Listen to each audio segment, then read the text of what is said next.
সে দর্শন মানে সারা জীবন ধরে যদি কেউ ব্যক্ত করে যায় তাও গীতার দর্শন শেষ করা যায় না।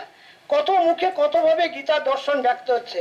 অধীর কৈবর্ত দর্শন ব্যক্ত করলেন যে ইয়দা ইয়দা হি ধর্মস্য গ্লানির ভবতি ভারত অভ্যুত্থানম ধর্মস্য তদাত্মনং সৃজাম্যহম পরিত্রাণায় সাধুনাং বিনাশায় সংস্কৃতম ধর্ম সংস্থাপনার্থায় সম্ভবামি যুগে যুগে। অর্থাৎ এই সনাতন হিন্দু ধর্ম কোনোদিন বিনষ্ট হবে না। এই সনাতন ধর্ম যুগে যুগে যুগে যুগে উজ্জীবিত থাকবে। ভগবান এই ধর্মকে ধারণ করেছেন। সুতরাং এই ধর্মের ধর্মাবলম্বী হয়ে গীতাকে ভুলবেন না, গীতাকে মনে রাখবেন। গীতার দর্শন শ্রেষ্ঠ দর্শন।